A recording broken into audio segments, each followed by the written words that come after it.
Namaku Sandiato. Di hidupku, aku pernah berdiri setinggi bukit nikel, lalu jatuh sedalam kubangan tanah merah yang dulu kuhancurkan dengan alat berat. Aku pernah dihormati ratusan pekerja, namun akhirnya ditolak oleh satu orang yang paling kubesarkan, anakku sendiri. Ini kisah tentang harga diri yang diinjak, lalu dipungut kembali ketika Tuhan membuka jalan di tempat yang tak pernah kuduga.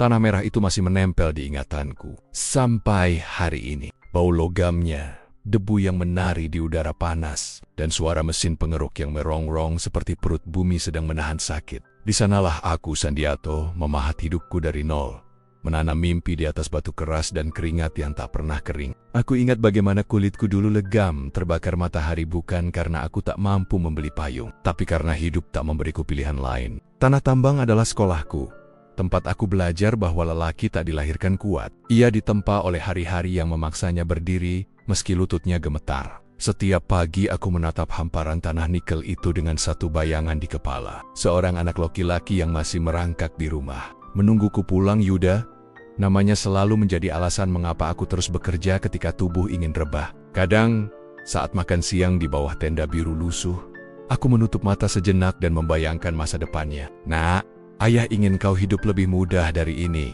gumamku dalam hati. Aku tak ingin ia merasa panas yang mengelupaskan kulit. Tak ingin ia mendengar suara mesin yang memekakan telinga. Aku ingin ia duduk di tempat sejuk, mengenakan baju bersih, bekerja dengan pena, bukan cangkul.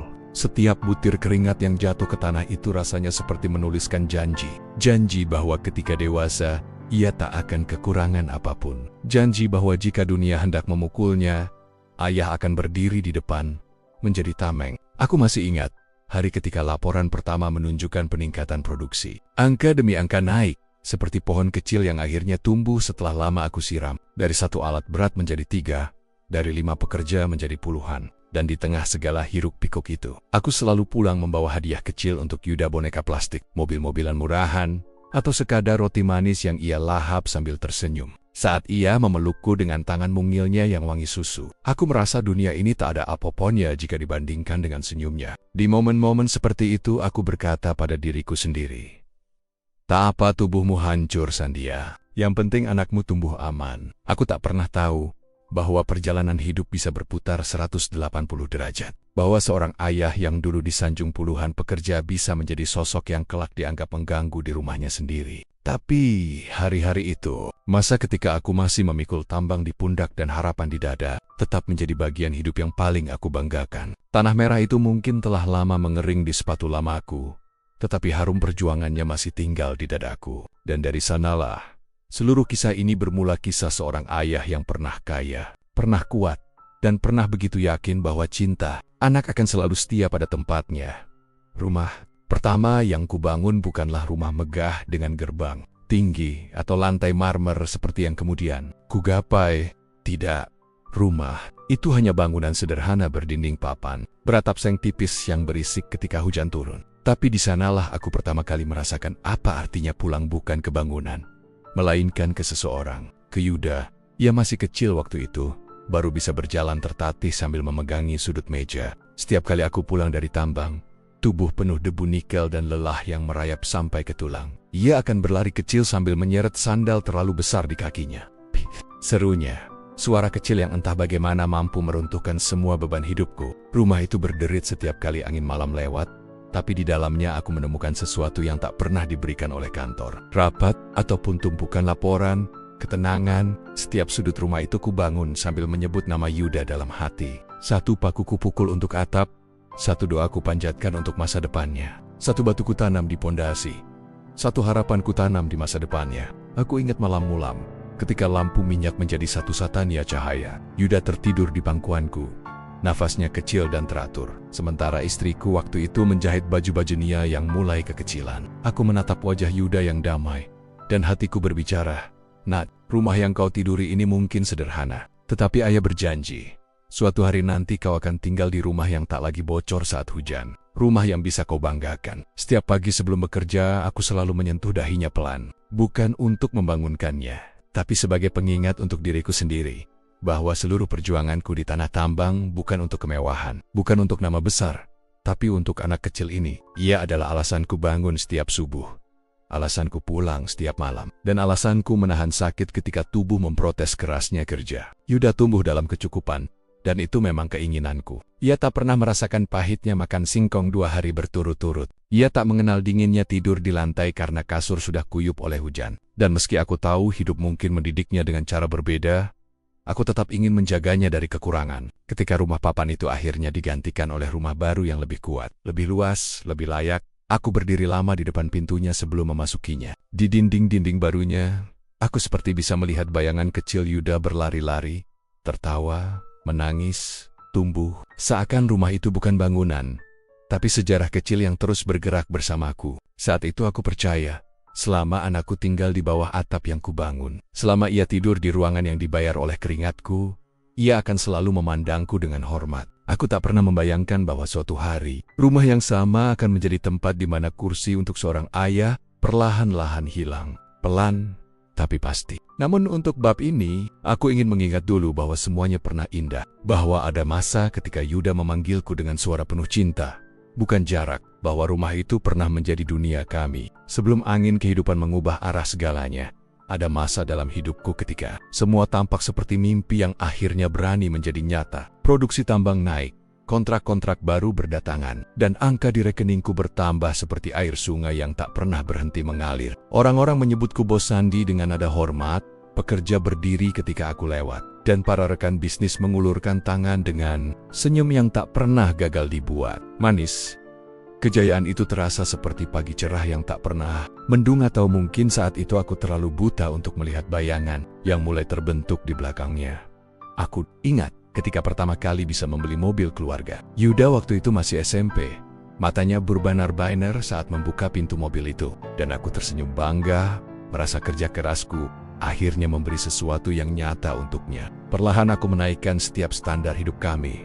Rumah lebih besar, pendidikan lebih baik, pakaian-pakaian bagus, dan hiburan yang tak pernah ia rasakan waktu kecil. Tapi di balik itu semua, ada satu hal yang tak kusadari ketika hidup semakin mudah baginya. Jarak antara aku dan dirinya juga ikut melebar. Dulu ia selalu menungguku pulang. Kini, ketika aku membuka pintu, yang kudengar hanya suara Gim di kamarnya atau panggilan telepon dari temannya. "Udah makan, Yud?" Taunyaku. "Udah, ya," jawabnya tanpa menoleh. Sebagai ayah, aku mencoba mengerti. Anak remaja memang begitu, kataku pada diri sendiri. Mereka punya dunianya, punya gengsi, punya caranya sendiri untuk tumbuh. Tapi di dalam hatiku ada ruang kecil yang mulai retak-retakan yang pada awalnya hampir tak terdengar. Lalu usaha tambangku mencapai puncak tertinggi. Nilai asetku menembus angka yang dulu tak pernah berani kubayangkan. 70 miliar. Uang itu membuatku bisa memberi Yuda segala yang tak pernah kumiliki. Ia kuliah di kota besar, tinggal di tempat yang nyaman. Tak perlu khawatir tentang biaya hidup. Namun semakin aku memberi, semakin sedikit yang kuterima sebagai seorang ayah. Ia jarang pulang. Kalau pulang, ia lebih banyak sibuk dengan teleponnya. Jika ku beri nasihat, ia mengangguk tanpa benar-benar mendengar. Aku mencoba menutup mata. Aku bilang pada diriku, biarkan saja. Yang penting dia bahagia. Tapi bahagia yang ia tunjukkan bukan lagi bahagia yang mengenal sumbernya. Aku masih ingat suatu malam, ketika aku mengantarnya kembali ke kota untuk kuliah. Dalam perjalanan, aku bercerita tentang rencanaku memperluas tambang. Tentang impianku suatu hari ingin ia belajar mengelola bisnis keluarga. Ia hanya berkata, "Ayah capek-capek amat sih urus tambang. Zaman sekarang, usaha online juga cuan kok." Nada suaranya datar, seolah tambang ini hanya angka di kertas.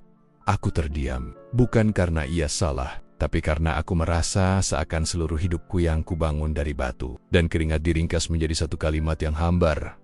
Itulah momen pertama aku merasa, meski harta kami semakin banyak, aku justru semakin miskin dalam hal yang paling kuinginkan, kedekatan dengan anakku sendiri. Dan tanpa kusadari, di balik pintu rumah besar itu, angin yang membawa perubahan sudah mulai berhembus pelan. Angin yang suatu hari akan mengguncang hidupku sampai ke akar. Aku masih ingat jelas hari ketika Yuda memperkenalkan wanita yang kelak menjadi istrinya. Namanya Ayunda. Wajahnya cantik, tutur katanya halus, dan sikapnya terlihat sopan seperti seseorang yang tahu bagaimana menempatkan diri. Saat pertama kali menyalamiku, ia tersenyum lembut. Senyum itu yang kini kupikirkan kembali lebih mirip tirai tipis yang menutup jendela, sekadar menyembunyikan apa yang ada di baliknya. Waktu itu aku bahagia. Aku pikir, inilah saatnya rumah besar yang kubangun diisi suara baru, tawa baru, dan kehidupan baru. Aku berharap menantu bisa menjadi anak perempuan kedua bagiku. Tempat aku menitipkan sisa umurku, seseorang yang bisa meneruskan kehangatan keluarga kami. Tetapi harapan kadang bisa berubah menjadi duri tersembunyi. Perubahan itu datang pelan, sangat seperti angin yang pada awalnya hanya menggoyangkan tirai, lalu lama-lama merubuhkan jendela. Pada awal pernikahan, Ayunda sering menghampiriku, menanyakan kabar, atau sekadar menggantikan air minumku. "Terlalu lelah ya?" katanya dengan nada lembut. Aku mengangguk, merasa dihargai. Namun seiring waktu, nada itu berubah. Lembutnya hanya tinggal kulit luar, dalamnya dingin dan mengiris. Aku mulai memperhatikan tatapan kecilnya. Setiap kali Yuda berbicara denganku, tatapan yang seolah menilai, seolah menimbang, apakah aku pantas diberi ruang di tengah rumahku sendiri. Kadang ia menghela napas pelan ketika aku meminta bantuan kecil pada Yuda, atau sekadar mencoba mengobrol, "Yud, antar ayah ke klinik besok." Lutut ayah agak sakit. Ayunda menoleh cepat, suaranya manis tapi syarat makna. "Mas, kamu kan lagi sibuk kerjaan, biar ayah naik ojek saja." Ia tersenyum padaku, senyum yang terasa seperti pintu yang menutup perlahan. Aku mengangguk, mencoba memaklumi. Tapi di dalam hatiku, ada rasa asing yang mulai merayap ketika makan malam keluarga. Ia duduk dekat Yuda dan selalu memastikan obrolan berputar di sekeliling mereka berdua tentang kerjaan, teman, atau rencana liburan. Setiap kali aku mencoba masuk ke percakapan, Ayunda mengangguk sopan, lalu dengan mulus mengganti topik ke hal yang sama sekali tak melibatkan aku. Aku merasa seperti tamu di meja makan yang kubiayai. Puncaknya adalah ketika aku ingin memberikan sedikit nasihat. Nasihat sederhana, seperti ayah manapun akan memberi, tentang mengatur uang, tentang menjaga integritas, tentang bisnis yang membutuhkan kehati-hatian. Ayunda tiba-tiba berkata, "Ah ayah, zaman sekarang anak muda beda, pola pikirnya beda." "Mas Yuda, ngerti kok, nggak perlu diatur terlalu kaku." Kata-katanya sopan, tapi sopan bisa menjadi pisau yang dibungkus kain, dan aku merasakannya. Setiap hari aku memperhatikan bagaimana ia berbicara pada Yuda. Lembut, penuh pengaruh. Perlahan, keputusan-keputusan kecil Yuda tentang rumah, tentang keuangan, bahkan tentang aku, selalu sejalan dengan pendapat Ayunda. Aku bukan takut kehilangan harta, tidak. Aku takut kehilangan anakku. Ada satu malam yang tak pernah kulupakan. Aku mendengar percakapan mereka dari balik pintu kamar. Ayunda berbisik, suaranya pelan tapi jelas. "Mas, ayah itu harus kita arahkan pelan-pelan. Jangan semua hal ikut campur. Kita kan sudah punya keluarga sendiri. Arahkan." "Apa menurutmu? Aku ini hewan ternak," gumamku dalam hati. Malam itu aku duduk lama di teras, menatap langit yang mulai hilang bintangnya. Untuk pertama kalinya, rumah yang kubangun terasa bukan lagi rumahku. Perubahan itu belum sepenuhnya menghantamku, tapi aku sudah merasakan angin itu, angin yang membawa arah berbeda. Dan seperti biasanya, angin yang berubah bukan sekadar tanda cuaca, melainkan tanda bahwa badai sedang bersiap di ujung jalan. Di rumah ini, meja makan dulu adalah panggung kecil tempat keluarga berkumpul. Tempat cerita ditumpahkan, tawa dibagi, dan doa-doa terangkat bersama aroma masakan. Aku masih ingat ketika Yuda kecil duduk di pangkuanku sambil makan bubur, menodai bajuku dengan tumpahan kecil yang justru membuatku tertawa. Di meja makan itulah aku merasa menjadi ayah sepenuhnya dibutuhkan, dicintai. Namun segala sesuatu yang pernah hangat bisa menjadi dingin ketika hati-hati yang mengelilinginya berubah. Dan aku baru menyadari perubahan itu pertama kali ketika kursi di sudut meja tidak lagi disiapkan untukku. Mulanya aku mengira itu kebetulan. Pernah suatu sore ketika aku turun dari kamar dengan langkah tertatih, meja sudah penuh dengan hidangan. Ayunda dan Yuda duduk berdampingan, piring mereka telah terisi, dan sedang membicarakan rencana investasi bersama keluarga besan. Tidak ada kursi kosong, tidak ada piring cadangan. Aku berdiri beberapa detik, mencoba mencari alasan untuk kejadian itu. Mungkin mereka terburu-buru, pikirku. Aku menarik napas, lalu berkata pelan, "Ayah ikut makan ya?" Ayunda menoleh, senyum kecil di wajahnya. "Oh iya ya, maaf ya, nggak nyiapin kursinya. Bentar aku ambilin," katanya sambil tetap duduk. Nada suaranya sopan, tetapi langkahnya tetap tak bergerak. "Ayah tak pengen." Ia hanya mengatakan akan membawakan kursi, tanpa maksud benar-benar melakukannya.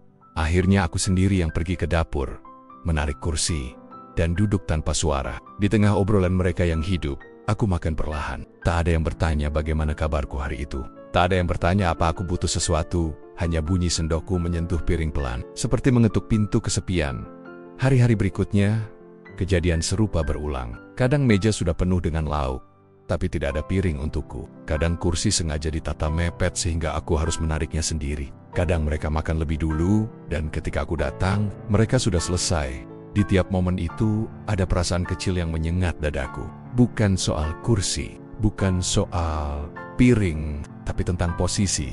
Aku bukan lagi pusat keluarga, bahkan bukan lagi bagian inti. Aku hanya seseorang yang singgah. Meski rumah ini dibangun dari tulangku sendiri, suatu sore, aku mendengar percakapan yang membuat langkahku terhenti di ujung pintu. Ayunda berkata, "Mas, ayah tuh kalau makan lama banget. Kita kalau nungguin keburu dingin. Lagian kadang ayah ngomong macem-macem. Kan kita lagi bahas bisnis." Yuda menjawab pelan, Iya.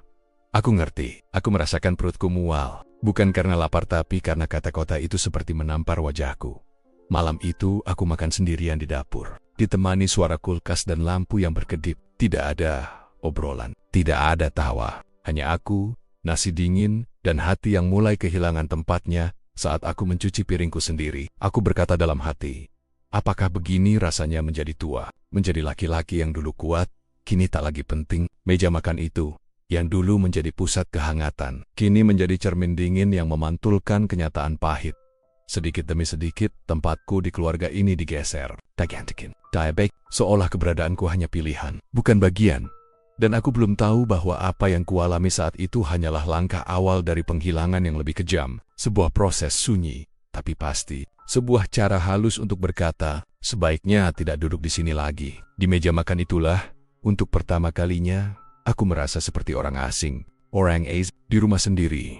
Terkadang pengasingan tidak datang dalam bentuk teriakan. Ia datang seperti bayangan di sore hari pelan, tak bersuara, tapi pasti memanjang, menutupi cahaya sedikit demi sedikit. Itulah yang mulai kurasakan di rumah ini. Bukan lagi rumahku, melainkan panggung kecil tempat aku pelen-pelen digeser ke pinggir. Aku masih ingat suatu pagi ketika aku turun ke ruang tamu. Biasanya aku duduk di sofa dekat jendela, melihat matahari menyelinap masuk lewat tirai. Tempat itu adalah sudut favoritku sejak dulu. Dari sanalah aku sering memandangi halaman, menikmati angin, menghabiskan hari tua dengan tenang. Namun pagi itu, sofa itu telah dipindahkan. Jendelanya ditutup, kursinya diganti dengan rak baru berisi pajangan dan lilin-lilin aromatik milik Ayunda. Loh, ini kenapa dipindah? Tanyaku pelan. Ayunda menjawab tanpa menoleh dari gawainya. Biar nggak sumpek. Ya, lagian sudut itu kan jarang dipakai. Jadi aku tata ulang. Jarang dipakai, aku duduk di sana hampir setiap hari. Tapi barangkali kehadiranku bukan sesuatu yang ingin dia lihat. Aku tersenyum kaku, lalu pindah duduk ke kursi lain. Kursi yang lebih keras, lebih kecil, dan menghadap ke tembok. Begitulah hari itu dimulai. Dengan perasaan bahwa ruang yang dulu menjadi milikku, kini tak lagi disediakan untukku. Hari-hari berikutnya semakin jelas menunjukkan arah angin. Tas belanjaku yang biasanya kubawa untuk membeli keperluan dapur digantungkan di luar gudang. Bukan lagi di dekat pintu tempat aku bisa meraihnya dengan mudah. Obat-obatanku yang kusimpan di lemari dapur dipindahkan entah kemana. Ketika aku menanyakannya, Ayunda menjawab santai, itu aku rapikan, nanti kotor. Kotor, seolah apapun yang kusentuh meninggalkan noda. Aku mencoba membantu pekerjaan rumah setidaknya, agar aku merasa berguna. Tetapi setiap kali aku mengambil sapu, Ayunda akan berkata, udah, ya, nanti. Malah pegel. Aku aja. Jika aku hendak mencuci piring, ya, itu kan kerjaanku. Ayah, istirahat. Jika aku ingin menyiram tanaman di teras, ayah jangan keluar. Nanti masuk angin. Kata-kata itu terdengar seperti perhatian bagi orang lain. Tapi itu perintah halus agar aku tidak ikut campur. Tidak bergerak, tidak hater. Di Yuza tuaku, aku mendadak merasa seperti tamu yang harus tahu diri. Tamu yang harus menunggu izin untuk menyentuh hal paling sederhana di rumahnya sendiri. Suatu sore, aku duduk di teras kecil. Tempat itu satu-satunya yang masih terasa netral tidak dicopot dari hidupku. Aku menunggu Yuda pulang dari kantor, berharap bisa berbicara sedikit. Mungkin hanya bercerita tentang lututku yang semakin sakit. Namun begitu mobilnya berhenti, suara mereka terdengar jelas. Mas, ayah itu kalau terlalu banyak diajak ngobrol suka minta ini itu. Mending kamu langsung mandi aja, jangan duduk dulu. Dadaku seperti ditusuk dari dalam. Aku bukan meminta permata, aku hanya ingin didengarkan sebentar. Ketika Yuda masuk ke rumah, ia hanya tersenyum singkat. Assalamualaikum, ya, tanpa berhenti, tanpa duduk, tanpa bertanya apa aku butuh bantuan hari itu. Aku membalasnya lirih. Waalaikumsalam. Nah, ia lewat seperti angin. Angin yang dulu hangat kini melewatiku tanpa menyentuh. Malam itu aku kembali ke kamar dengan langkah berat. Bukan karena usia, tapi karena aku mulai memahami sesuatu yang menyakitkan, bahwa pengasingan tidak hanya dilakukan oleh orang asing, tapi bisa dilakukan oleh keluarga yang kita bangun. Dengan cinta dan harta, aku duduk di tepi ranjang sambil menatap dinding yang kosong. Dan untuk pertama kalinya sejak menjadi ayah, aku bertanya pada diriku sendiri, apakah kehadiranku masih diinginkan? Pertanyaan itu menggema dalam kepalaku seperti lorong panjang yang tak berujung. Dan part paling pahitnya adalah, aku sudah tahu jawabannya, tapi belum siap menerimanya. Karena pengasingan yang paling menyakitkan adalah ketika rumahnya masih sama, tapi ruang bagi seorang ayah perlahan dihapuskan. Tanpa siapapun peduli, hari itu matahari terasa lebih panas dari biasanya. Seolah langit ikut menyaksikan retaknya rumah yang selama ini kuanggap sebagai tempat kembali. Aku duduk di kursi tua dekat jendela. Kursi yang sengaja kupilih, karena dari sanalah aku bisa melihat halaman rumah halaman yang dulu dipenuhi tawa Yuda kecil. Kini berubah menjadi arena bisik-bisik yang menusuk hati. Aku mendengar suara mereka dari dapur. Suara lirih, tapi cukup jelas untuk meretakkan dinding kesabaranku. Aku capek. Yud, suara istrinya, Nadira, terdengar ketus. Kalau terus begini, kita bakal bangkrut. Dan penyebabnya, ayahmu itu. Beban. Kata itu menghantam dadaku seperti batu besar. Aku menutup mata, mencoba menenangkan napas. Ini bukan pertama kali ku dengar. Tapi tetap saja tiap kalimat seperti pisau baru yang diselipkan ke luka lama. Yuda menjawab dengan nada lelah. Sudahlah, jangan bahas di dekat ayah memang. Makanya aku ngomong ke kamu. Desis Nadira. Selesaikan ini Yud. Kita nggak bisa terus hidup seperti ini. Kamu pemilik bisnis besar. Masa hidup masih dibiong-beong orang tua. Ada jeda panjang. Aku bisa membayangkan wajah anakku gelisah, bingung, terjepit antara seorang istri yang menuntut dan seorang ayah yang tak lagi berdaya. Lalu suaranya terdengar lebih pelan, nyaris seperti menyerah. Aku juga nggak tahu harus bagaimana. Hatiku mencelos. Belasan tahun ku banting tulang, ku bangun bisnis dari tanah merah tambang hingga menjadi 70 miliar. Semua itu kulakukan agar Yuda punya kehidupan jauh lebih baik dariku. Dan kini, di rumah yang dibangun dari keringatku, aku hanya menjadi perselisihan. Aku ingin berdiri menggetuk meha, mengatakan bahwa aku masih ayahnya, masih manusia. Tapi kaki ini terlalu lemah untuk berdiri, dan hatiku terlalu patah untuk bersuara. Lalu ku dengar lagi suara Nadira, lebih tajam, lebih dingin. Dengar ya Yud, kamu pilih masa depan kita atau masa lalu kamu. Jadi aku adalah masa lalu itu. Bagian yang ingin mereka hapus diam-diam. Angin sore masuk lewat jendela, membawa suara anak-anak tetangga yang bermain. Sejenak aku teringat Yuda kecil anak yang selalu memegang tanganku erat, memohon dibacakan dongeng sebelum tidur. Anak yang dulu berkata, aku mau jaga ayah kalau ayah sudah tua. Lalu aku tertawa kecil, tawa getir yang bahkan diriku sendiri sulit memahami. Mungkin janji anak kecil memang seperti buih di air indah, tapi mudah hilang dihempas waktu dan ambisi. Aku menghela napas panjang. Dalam hatiku aku berdoa, ya Tuhan, kalau memang aku harus menanggung semua ini, kuatkan aku. Tapi kalau ini saatnya mereka belajar, maka ajarilah dengan caramu. Di belakangku, percakapan itu masih berlanjut seperti badai kecil yang tak kunjung reda. Namun perlahan, aku menutup telingaku bukan karena tidak ingin mendengar, tetapi karena takut hatiku tidak sanggup menampung lebih banyak luka lagi. Di senja yang memanjang itu, aku merasa seperti pohon tua yang masih berdiri, tapi akarnya mulai diabaikan. Dan entah mengapa, aku merasakan firasat bahwa badai besar sedang menungguku di tikungan waktu berikutnya. Malam itu, rumah terasa lebih sunyi daripada biasanya. Bukan sunyi yang menenangkan, melainkan sunyi yang mengandung ancaman. Seperti sebelum hujan besar turun dan petir memecah langit. Aku duduk di ruang tamu, menatap lampu redup yang mulai berkedip. Cahaya kuningnya seolah berjuang untuk tetap hidup persis seperti aku. Langkah kaki terdengar pelan dari arah kamar. Aku mengenali ritmenya. Yuda, anak yang dulu selalu berlarian menghampiriku, kini berjalan seperti seseorang yang ingin mengabari sesuatu yang bahkan ia sendiri takut untuk diucapkan. Yud, kamu belum tidur? Tanyaku pelan ketika ia muncul. Ia tidak langsung menjawab, hanya berdiri di depanku, memegang lengannya sendiri, seperti orang yang sedang menyembunyikan kegelisahan. Ayah, ia menarik napas dalam-dalam. Aku mau bicara sebentar. Hening tiba-tiba memenuhi ruang tamu. Aku tahu percakapan itu akan berat. Hatinya sudah lama dipenuhi tuntutan istrinya, dan aku bisa melihat bagaimana tekanan itu membuat wajahnya tampak lebih tua dalam semalam. Ayah tahu, kan? Katanya dengan suara ragu. Situasi kita logis. Aku tersenyum kecil. Yud, kamu nggak usah muter-muter.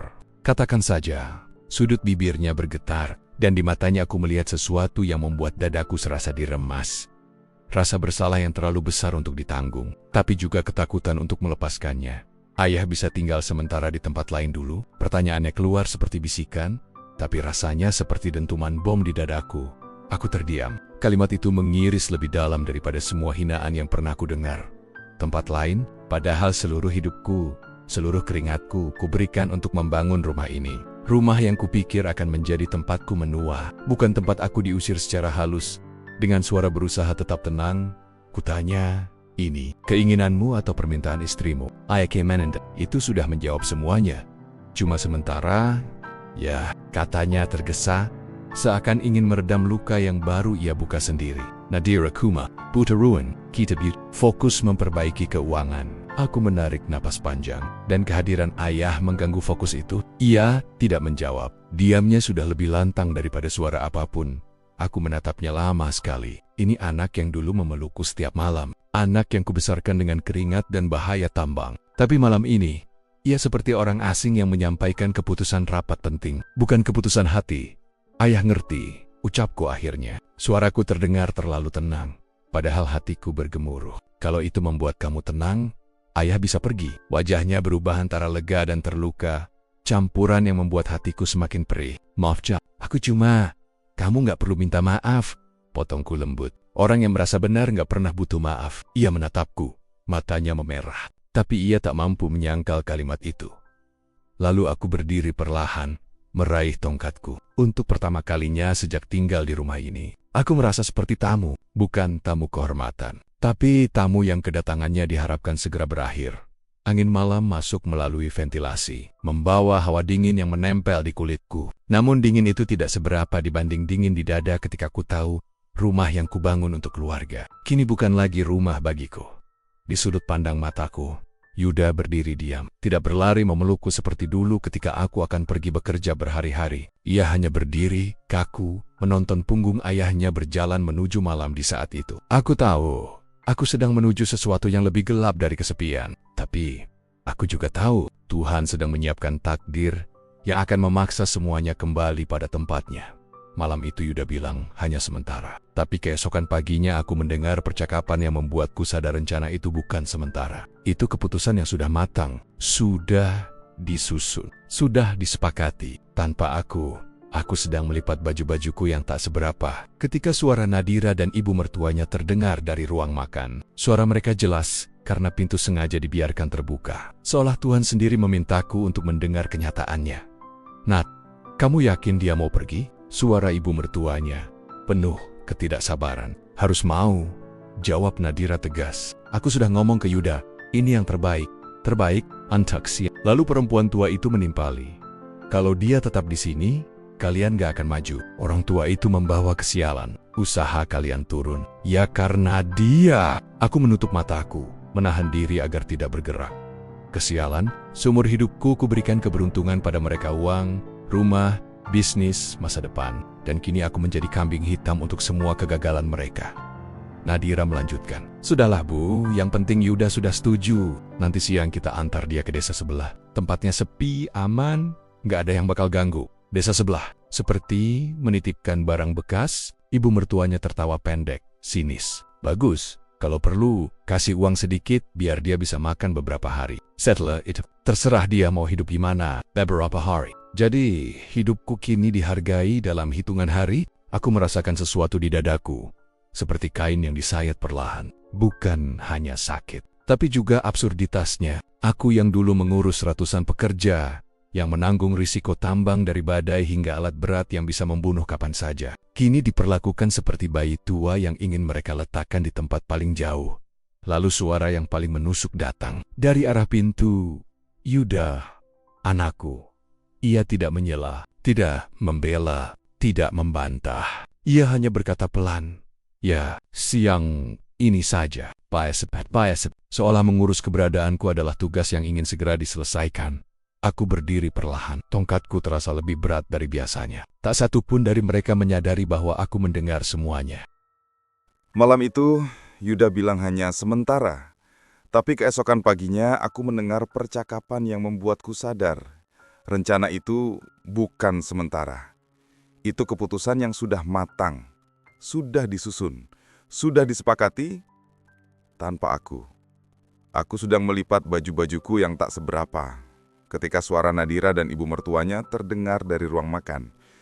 Suara mereka jelas karena pintu sengaja dibiarkan terbuka, seolah Tuhan sendiri memintaku untuk mendengar kenyataannya. "Nat, kamu yakin dia mau pergi?" Suara ibu mertuanya, penuh ketidaksabaran. "Harus mau," jawab Nadira tegas. "Aku sudah ngomong sama Yuda, ini yang terbaik." "Terbaik? Untuk siapa?" Lalu perempuan tua itu menimpali.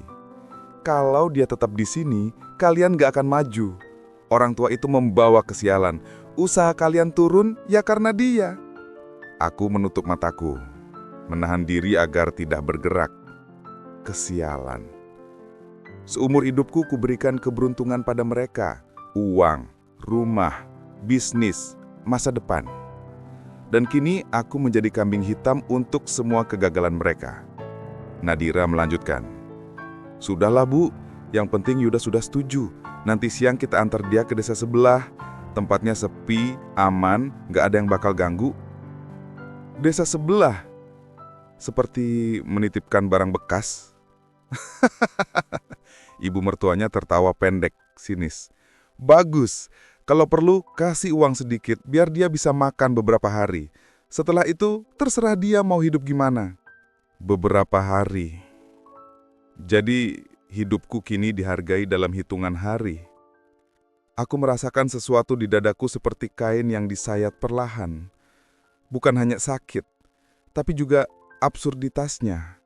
Aku yang dulu mengurus ratusan pekerja, yang menanggung resiko tambang dari badai hingga alat berat yang bisa membunuh kapan saja, kini diperlakukan seperti bayi tua yang ingin mereka letakkan di tempat paling jauh. Lalu suara yang paling menusuk datang dari arah pintu. "Yuda, anakku." Ia tidak menyela, tidak membela, tidak membantah. Ia hanya berkata pelan, "Iya, siang ini saja, biar cepat, biar cepat." Seolah mengurus keberadaanku adalah tugas yang ingin segera diselesaikan. Aku berdiri perlahan, tongkatku terasa lebih berat dari biasanya. Tak satu pun dari mereka menyadari bahwa aku mendengar semuanya. Mungkin mereka pikir aku sudah terlalu tua untuk peka, terlalu rapuh untuk memahami. Tapi justru saat itulah aku merasa paling sadar sepanjang hidupku. Ketika aku masuk ke ruang tengah, mereka semua terdiam. Nadira memalingkan wajah. Ibu mertuanya mengangkat alis, tidak malu sedikitpun. Yuda menunduk seperti anak kecil yang ketahuan berbohong. "Ayah dengar semuanya," kataku tenang meski tangan gemetar. Ternyata keputusan sudah dibuat. Yuda mencoba mendekat. "Ayah, aku..." "Tidak apa, Nak." Aku angkat tangan, menghentikannya. "Ayah sudah tua. Ayah cuma perlu belajar menerima." Nadira menyikut Yuda seperti memberi kode agar cepat selesai. "Jadi, ayah siap kan?" Pertanyaan itu seperti garam yang ditabur di luka menganga. Tapi aku tersenyum. Senyum yang tidak berasal dari ketabahan, melainkan dari kesadaran pahit bahwa mereka benar-benar sudah tidak melihatku sebagai apa-apa. "Saya siap," jawabku. "Sejak kalian siap melupakan." Tak ada yang berani menanggapi. Yuda mengambil uang di dompetnya, 2 lembar 100 ribuan, dan meletakkannya di meja. "Ayah, buat nanti ya." Aku menatap uang itu lama sekali. Bukan karena jumlahnya, tapi karena itulah pertama kalinya dalam hidupku Yuda memberiku uang. Dan di detik itu, aku merasa bukan hanya dikeluarkan dari rumah, aku dikeluarkan dari hidup mereka.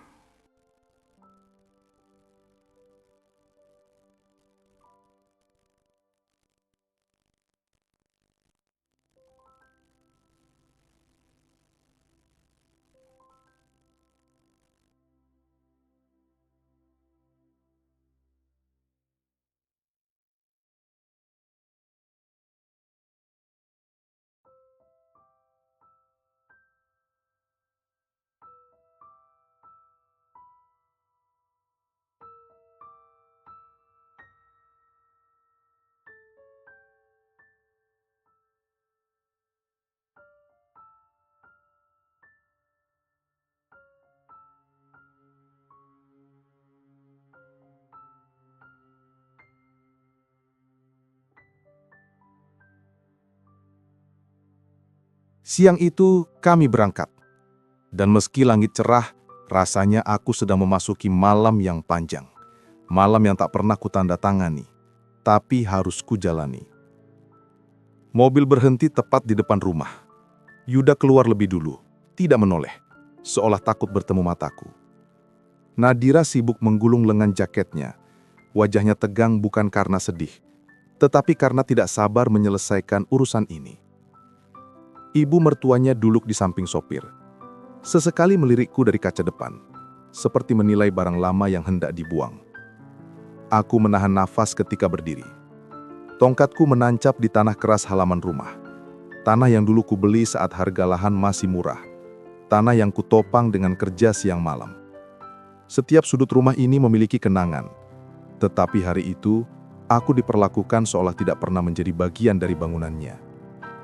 Yuda memanggilku. "Yah, cepat. Kita harus berangkat sekarang." Tidak ada ajakan pelan. Tidak ada permintaan maaf. Hanya perintah.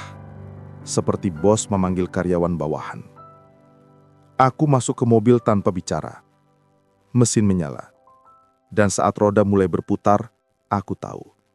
Perjalanan ini bukan perjalanan biasa. Ini perjalanan yang memisahkan dua dunia.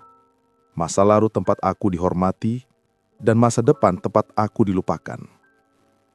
Jalanan itu melewati perkebunan dan bukit landai. Angin sore membelai wajahku melalui jendela yang sengaja kubuka sedikit.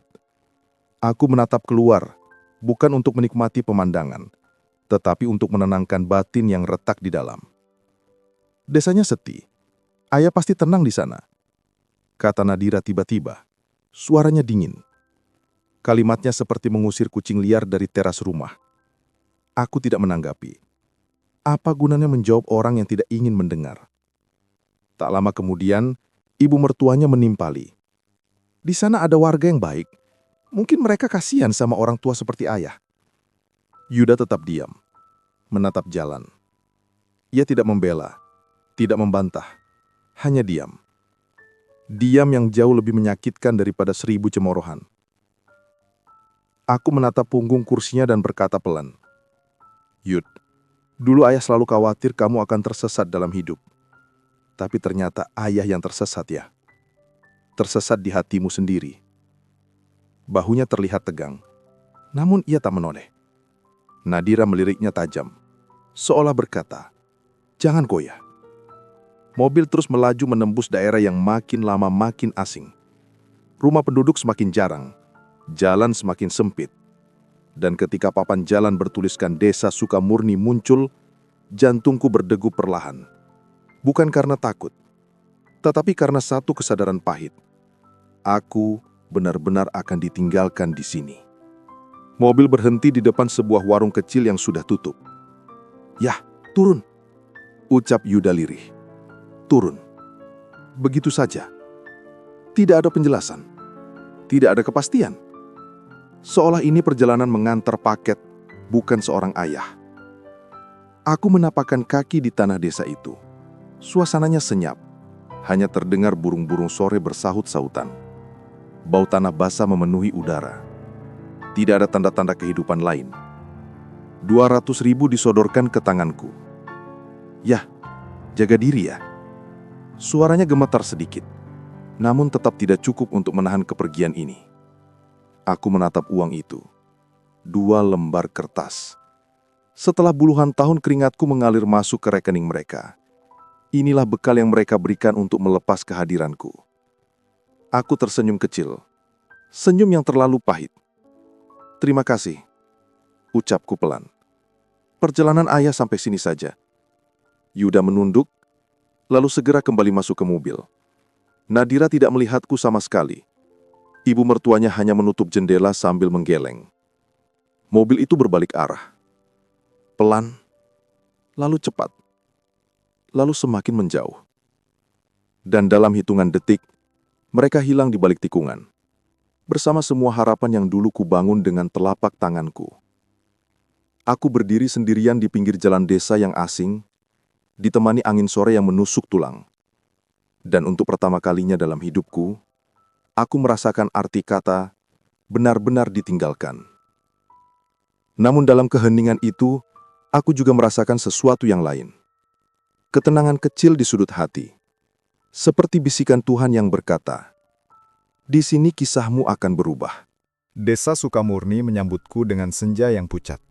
Angin sore berhembus pelan, membawa bau tanah basah dan suara serangga yang bersaut-sautan. Tidak ada manusia di sekelilingku, hanya kursi plastik tergeletak miring di depan warung kosong, seolah menunggu seseorang yang tidak pernah kembali. Aku berdiri cukup lama di pinggir jalan, bukan karena menunggu mobil itu kembali. Aku tahu mereka tidak akan kembali. Aku berdiri karena hatiku masih mencari alasan. Mengapa seorang ayah bisa dibuang seperti barang usang? Tapi Tuhan tidak membiarkan seseorang tenggelam terlalu lama. "Pak, Bapak dari mana?" Suara itu muncul dari balik warung. Seorang lelaki paruh baya dengan rambut memutih di sisi kanan, memakai kaos lusuh dan celana yang sedikit kebesaran. Wajahnya teduh, namun matanya penuh rasa ingin tahu yang jujur. Aku menoleh pelan. "Saya cuma lewat." Ia menatapku dari atas ke bawah. Tatapannya bukan tatapan merendahkan, tapi tatapan seseorang yang tahu bagaimana rasanya tidak punya tempat kembali. "Lewat kok sendirian? Sudah tua pula?" Aku tersenyum samar. "Ya, begitulah Pak. Namanya hidup." Ia tidak banyak bertanya, hanya mengangguk, lalu mendekat sambil merapikan kursi plastik di depan warung. "Duduk dulu Pak, di sini anginnya lumayan kencang." Aku duduk perlahan. Kursi itu goyah, tapi lebih kokoh daripada orang-orang yang baru saja meninggalkanku. Tak lama kemudian, muncul seorang perempuan tua dari dalam warung, membawa segelas teh hangat. "Ini Pak, minum dulu. Badan tua gampang masuk angin." Aku terharu. Orang-orang ini belum tahu siapa aku. Belum tahu masa laluku. Belum tahu apakah aku pantas ditolong atau tidak. Tapi mereka memberi tanpa ragu. Aku menerima teh itu. "Terima kasih, Bu. Saya tidak punya apa-apa untuk dibalas." "Tidak usah dibalas, Bu. Di sini orang saling bantu." Kalimat itu menampar hatiku lembut. Di rumahku sendiri aku dianggap beban. Di tempat asing ini, aku dianggap manusia. Beberapa warga lain mulai berdatangan karena penasaran. Ada yang membawa rokok, ada yang memberi bangku tambahan, ada yang menyalamiku tanpa bertanya terlalu banyak. Seorang anak kecil tiba-tiba mendekat, memegang tanganku. "Kakek mau aku ambilin air? Atau mau aku cariin tempat nginap?" Hatiku serasa diremas. Anak sekecil itu lebih punya rasa daripada orang-orang yang kubesarkan. Aku mengangguk pelan. "Boleh, Nak." Lelaki paruh baya tadi, yang kemudian ku ketahui bernama Pak Surya, mengambil alih. "Pak, kalau Bapak tidak keberatan, Bapak bisa tinggal di rumah saya dulu. Rumah saya kecil, tapi cukup untuk Bapak rebahan dan istirahat." Aku terdiam beberapa detik. Tidak percaya bahwa setelah dibuang keluarga, justru orang asing menawarkan rumahnya tanpa syarat apapun. "Apa tidak merepotkan, Pak?" Tanya-ku lirih. Pak Surya tertawa kecil. "Kalau Bapak sudah sejauh ini datang ke desa kami, berarti Bapak bukan orang sembarangan. Lagi pula orang yang dibuang biasanya bukan karena tidak berguna. Kadang karena orang yang membuangnya tidak tahu cara menghargai." Kata-katanya menusuk dalam, tapi sekaligus menghangatkan. Aku menatap langit yang mulai gelap, seolah Tuhan sedang menyalakan lampu-lampu kecil di antara awan.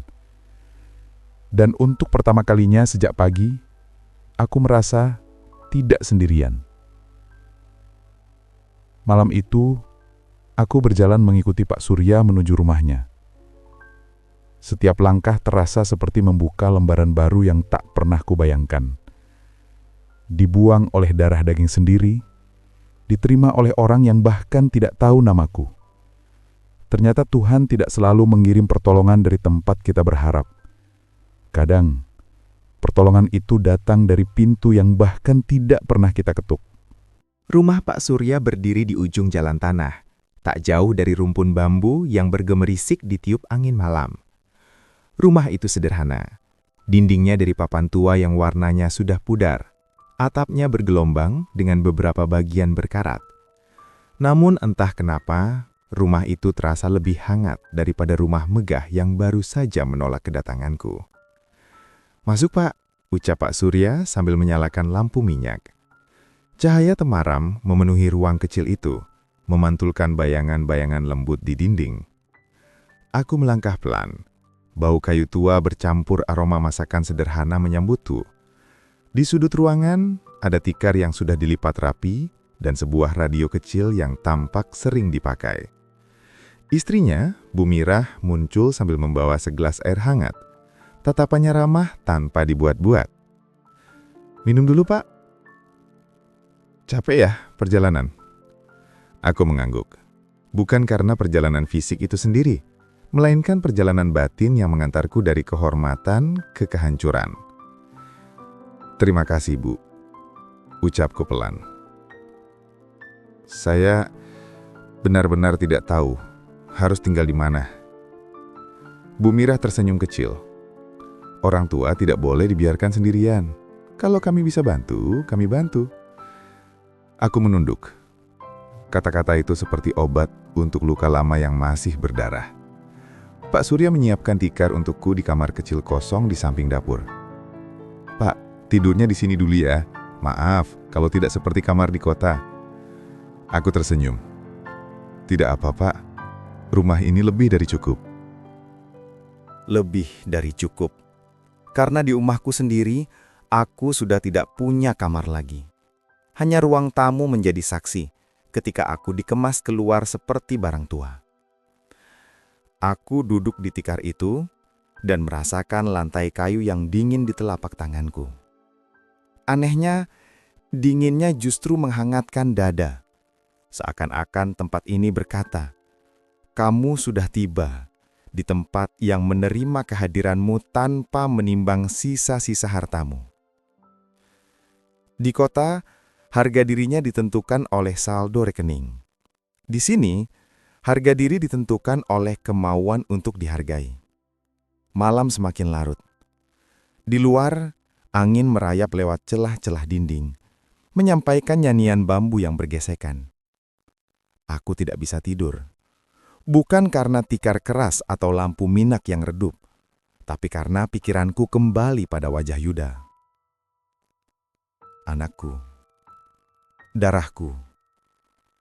Anak yang dulu berlari menyambutku setiap aku pulang kerja, memamerkan gambar-gambar yang ia gambar dengan tangan kecilnya. Kini tinggal bayangannya. Ia tidak lagi memelukku, bahkan tak sanggup menatapku saat meninggalkanku. Tiba-tiba, pintu kamar diketuk pelan. Pak Surya mengintip. "Pak, sudah makan malam? Kami cuma ada sayur bening sama ikan asin. Kalau mau, mari kita makan sama-sama." Aku terdiam beberapa detik. Di rumah anakku, aku sering makan sendirian karena dianggap lambat.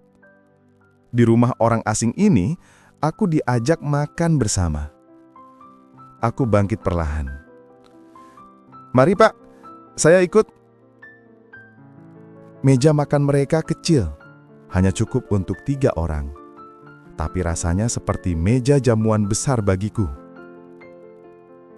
Bu Mirah mengambilkan piring, lalu menambah nasiku tanpa bertanya apakah aku mau menambah. Perhatian kecil itu terasa seperti pelukan. "Kami nggak tahu cerita Bapak," kata Pak Surya sambil menyendok sayur ke mangkuku. "Tapi tidak perlu dijelaskan sekarang. Kalau suatu hari Bapak mau cerita, kami dengar. Kalau tidak mau pun, tidak apa." Aku menatap mereka lama sekali. Dalam diam itu, aku menyadari sesuatu. Kadang keluarga tidak terbuat dari darah, Kadang keluarga terbuat dari orang-orang yang memilih untuk tidak membiarkanmu duduk sendirian. Malam itu, aku makan perlahan, menahan air mata yang menggenang. Rasanya sudah lama sekali aku tidak makan dengan perasaan dihargai. Dan ketika aku kembali ke kamar, duduk di tikar yang sederhana itu, aku berbisik pada diriku sendiri. Mungkin Tuhan memang perlu mencabutku dari rumah yang salah, agar aku menemukan rumah yang benar. Angin sore mengusap wajahku seperti tangan lama yang pernah menghiburku. Namun sekarang, sentuhan itu terasa asing. Serupa bisikan yang berusaha mengingatkanku bahwa dunia yang dulu ku kenal perlahan menjauh. Di beranda rumah Yuda, aku duduk sendirian. Suara televisi dari dalam rumah terdengar samar, bercampur tawa kecil yang tak lagi mengikut sertakan namaku. Aku menunduk, menatap jemariku yang mulai bergetar. Jemari ini dulu memegang cangkul, setir truk, dan gagang mesin dengan gagah.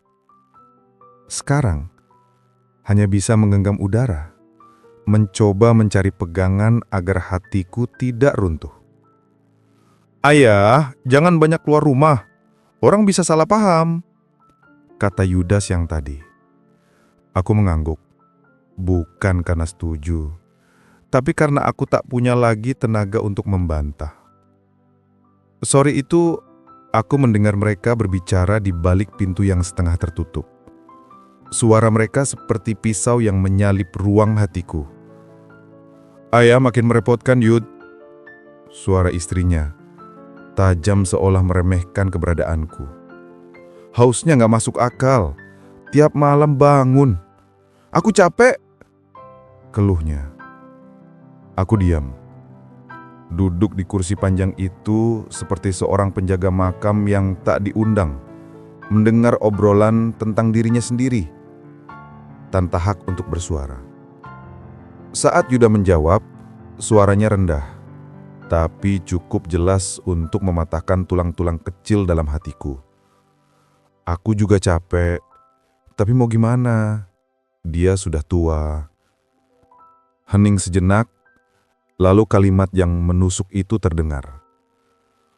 "Cuma kadang aku berharap ayah ngerti diri." Mengerti diri.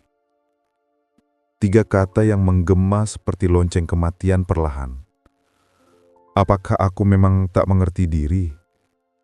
Apakah kehadiranku kini hanya beban yang mematahkan keseimbangan rumahnya? Aku memejam, menahan pecahnya sesuatu dalam dada. Tidak ada orang tua yang benar-benar siap menjadi beban. Seluruh hidupku, aku bekerja, memeras tenaga, mengorbankan impian agar anakku tidak pernah merasa kekurangan. Dan sekarang, di masa tuaku, ketika langkahku melemah, pikiranku menipis, dan tubuhku meminta ditemani, aku justru menyeret beban yang tak pernah ku minta. Malam datang dengan lambat. Udara makin menusuk. Yuda keluar sebentar, melihatku masih duduk di beranda. "Ya, masuk. Nanti masuk angin," ucapnya datar. Aku berdiri pelan. Tubuhku memang tua, tapi rasa sakitnya bukan di lututku, melainkan di tempat lain yang lebih dalam. Saat melangkah masuk, aku menelan kata-kata yang ingin keluar. "Nak, ayah cuma ingin dianggap ada." Tapi lidahku keluh, dan suara itu menguap begitu saja. Di kamar kecilku, aku melatap langit-langit. Rumah ini terang, tapi sudut yang kutinggali terasa gelap. Keberadaanku ada, tapi seolah tidak dihitung. Untuk pertama kalinya dalam hidup, aku merasa seperti suara yang tak lagi layak didengar. Suara yang perlahan memudar sebelum akhirnya benar-benar hilang. Dan mungkin tidak ada yang peduli. Kapan itu terjadi?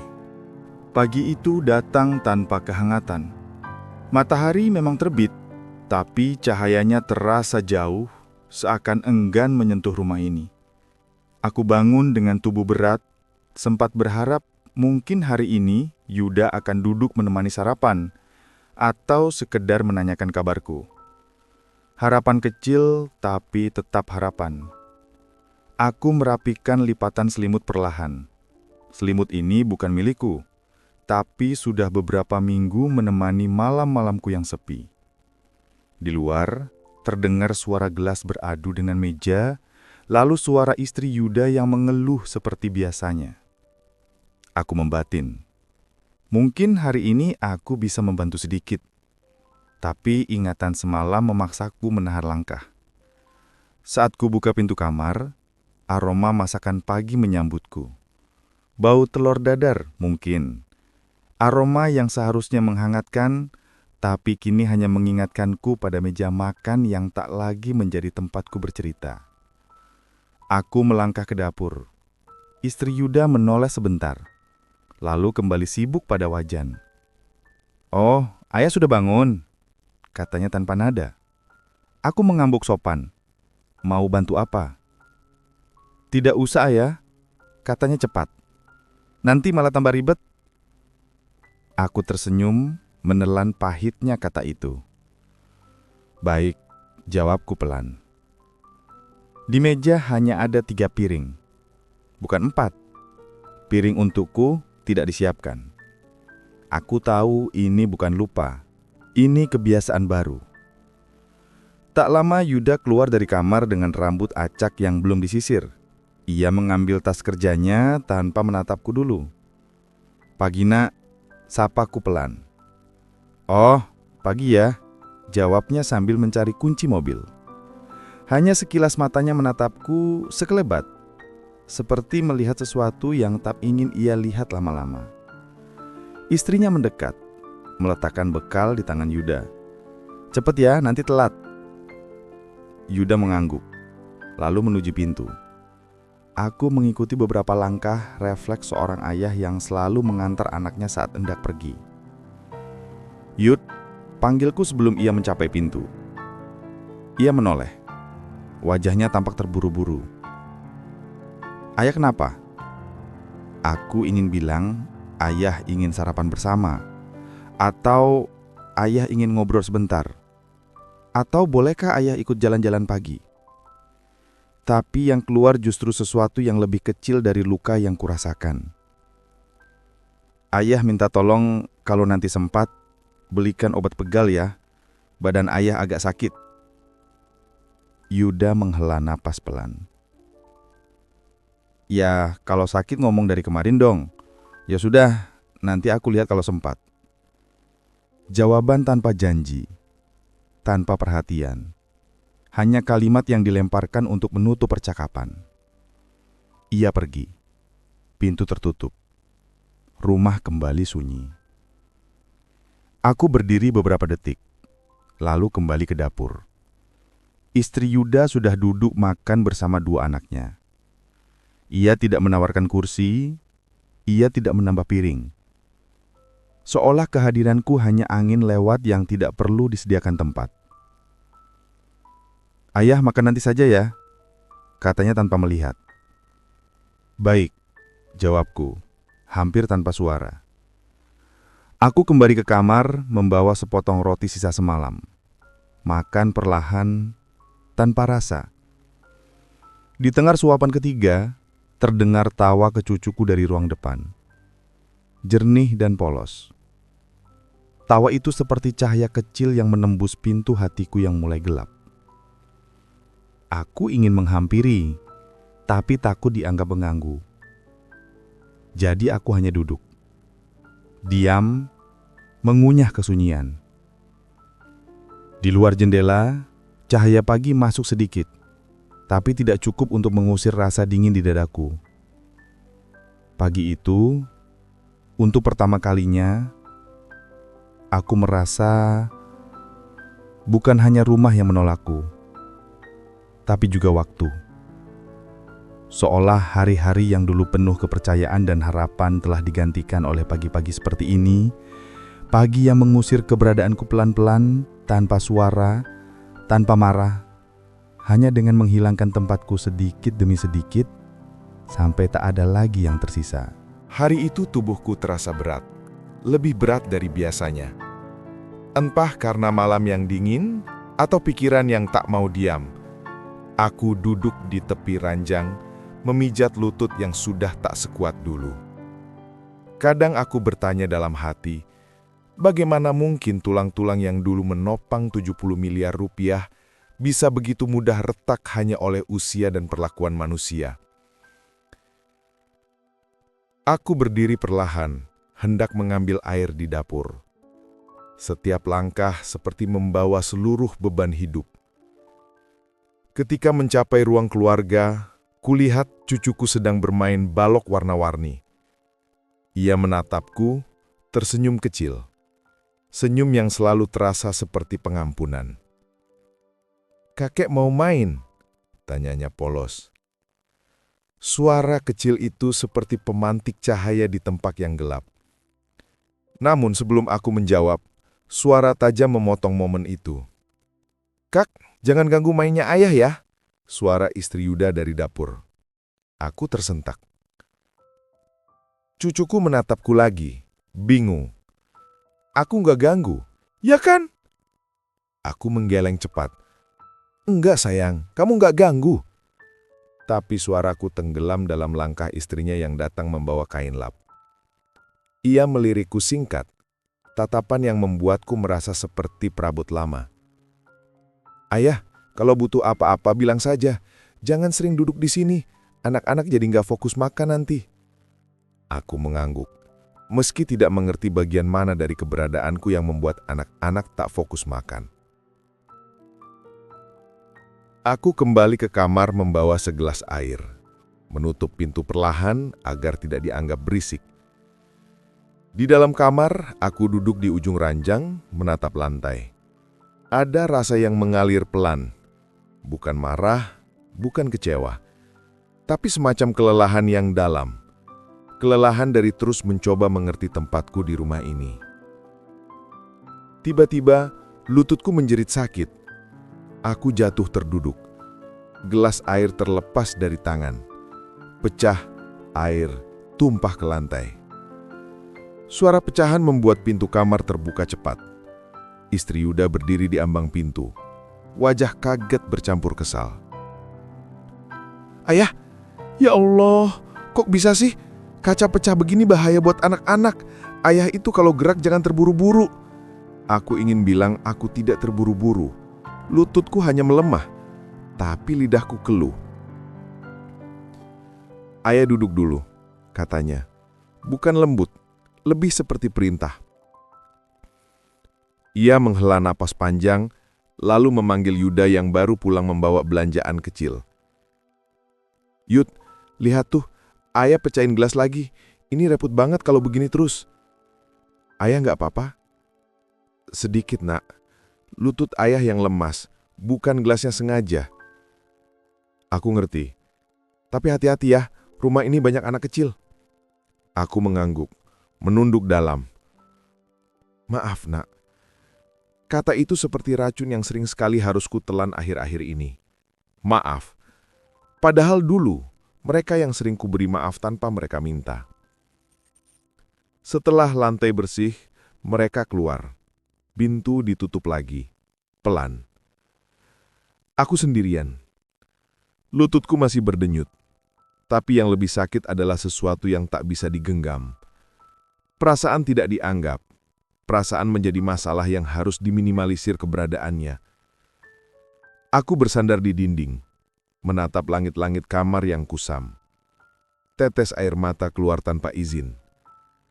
Yang membuatku menangis bukan kaca yang pecah. Bukan lutut yang lemah, bukan bentakan halus yang dibungkus kepedulian palsu. Yang membuatku menangis adalah kesadaran bahwa semakin lama aku di rumah ini, semakin sedikit ruang bagiku untuk menjadi manusia. Mungkin aku memang terlihat tua dan rapuh, tapi rapuhku bukan hanya di lutut. Rapuhku ada di dalam, di tempat yang mereka tak pernah mau lihat.